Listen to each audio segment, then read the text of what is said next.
I welcome you to today's episode of Chronicles of a Nigerian Woman. My name is Fagbeja, and today I'll be reading Kabira's story.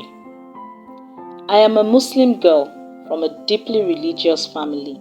I had a good upper middle class upbringing in a close-knit family. I absolutely enjoyed my childhood with my older brother and younger sister, and the love between my parents was palpable. When I met Tunde, he swept me off my feet. He was smart, focused, and charming. He was somewhat quiet, just like me. I was in my second year at the university, and he was in his fourth. From the very first moment we met, he told me that he wanted to marry me.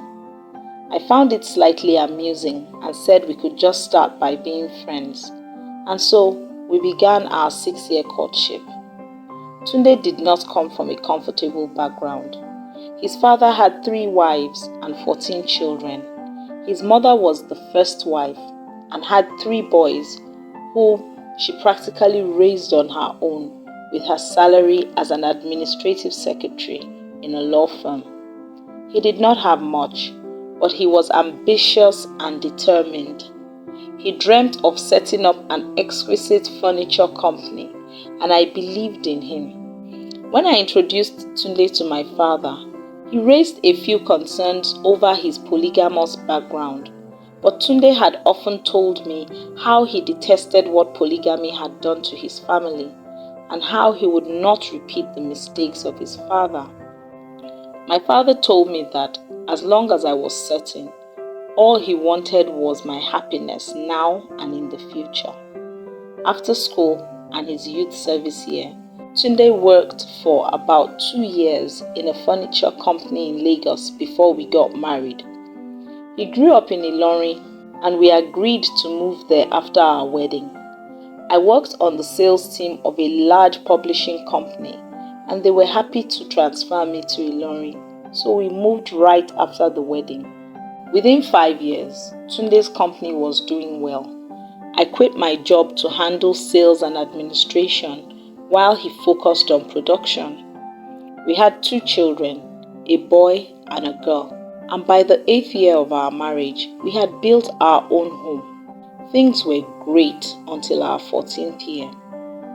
Tunde started staying out late and spending a lot of time on the social scene.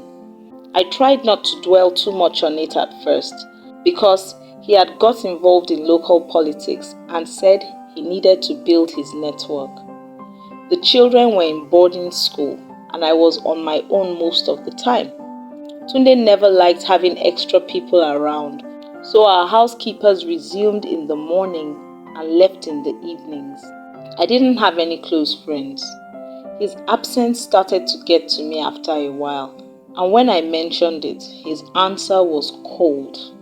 When I couldn't take it any longer, I offered to accompany him on his outings. That day, we had a fight because he made it clear he didn't want me to go with him. I was stunned. We had never been like this before.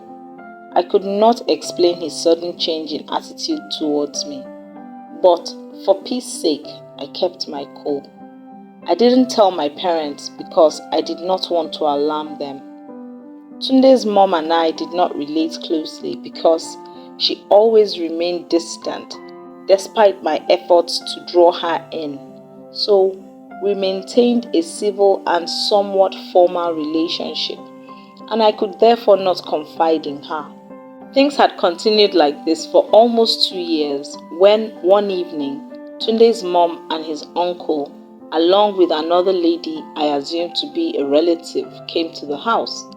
Clearly, Tunde was expecting them and came to inform me when they arrived. After we exchanged pleasantries and I served them some refreshments, they told me they had come to see me. The next words I heard made my world come crashing down. The young lady they brought was Tunde's second wife, who was now pregnant with her second child. I looked at Tunde, who gave me a long, cold stare before looking away. According to them, She was as much a bona fide wife as I was, recognized in Islam, and she was moving in with us. They had brought her so that I could meet her and she would move in the next day. I was shell-shocked and did not know what to say. After they left, the only thing Tunde had to say to me was that if I did not like the arrangement, I could move into the 3-bedroom guest apartment with the kids. It was fully furnished and comfortable. We had separate bedrooms anyway, though we usually shared his. That would need to stop once she moved in. I looked at the man I married and I hated him in that moment as much as I still loved him. I was hurt, angry, and confused at the same time, more by his attitude than even the actual event. I could not bear to stay in the house, so I moved to the guest apartment where I was alone, except where the children came home. I cried every day for 3 months and refused to go out before my parents insisted that I come home for a while. Tunde would not even pick my parents' call. I spent a month with my parents in Lagos before I decided to go back to Ilorin and pick up the pieces of my life. Tunde handled the children's fees and gave us a generous monthly upkeep. I believed I earned it because of the role I had played in helping him build his wealth. I decided I would not give him the pleasure of moving out of the house completely. It was as much my sweat as it was his. With my dad's help, as well as my savings, I started a printing and publishing business.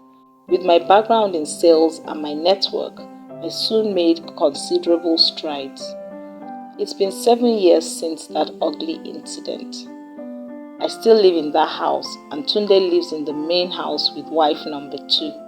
He apologized to me after 3 years, saying that I did not deserve the kind of treatment I got. However, things had gone too far to change them. It was a Pyrrhic victory for me. Wife number 2 and I do not talk. She is rude and cocky, and I have no energy for drama, so I ignore her. My children are in the university, and I have immersed myself into my business and an active life within my Ummah and local community. I am more deeply fulfilled than I have ever been, even though the pain still lingers in my memory. Please share your thoughts about Tunde and Kabira's story in the comments below. Remember to hit that subscribe button and to turn on the notification bell so you don't miss any of my videos.